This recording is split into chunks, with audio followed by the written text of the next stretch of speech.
I think the two values that people readily associate me with are my commitment to humanity and me trying to be the very best human being that I can possibly be, but also my commitment to creativity and trying to be the most creative human being that I can possibly be.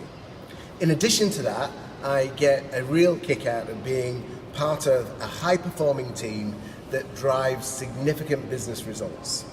And I also want to be a member of a leadership team that has common human values. And I think if I can, manage my obsession with delivering great business results and be part of a team that shares the same human values, then I find myself in a very happy place where the work that I do is incredibly rewarding.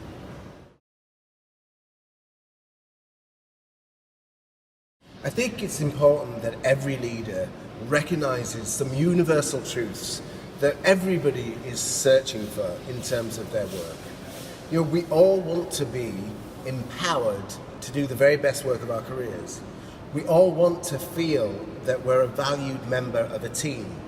And most importantly, we all want to feel that we're part of something much bigger than the team itself. We're part of a purpose or part of a mission that is committed to shaping the world for the better.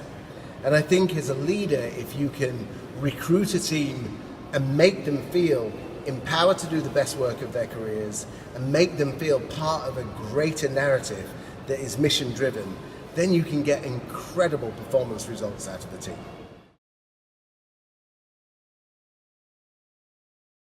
The use of visual signatures in marketing for brands here in the US and indeed all over the world is incredibly important.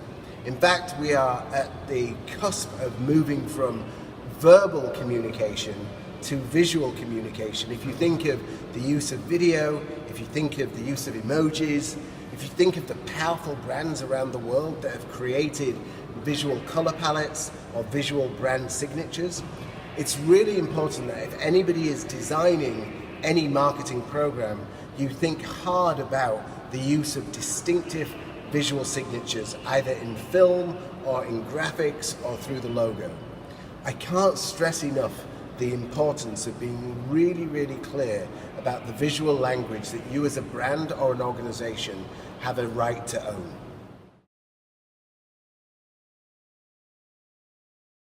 It's a really lovely question, that question about my favorite Airbnb that I've ever stayed in, because it actually does go back to the first Airbnb I stayed in, and I stayed in it 2 years before I got the job as Chief Marketing Officer at Airbnb. And it was a farmhouse outside of Bath in the UK.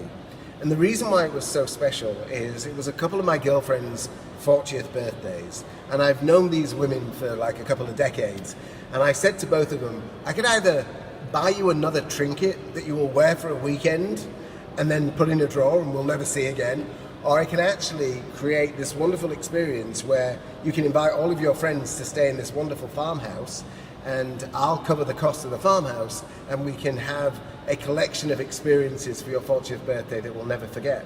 And so that's exactly what we did. We rented this huge farmhouse and my girlfriends invited their friends and their boyfriends and family members, and we just had the most amazing week together just outside of Stonehenge, and it was an experience that I'll never forget, and I know it was an experience that my girlfriends will never forget, and it was my first Airbnb.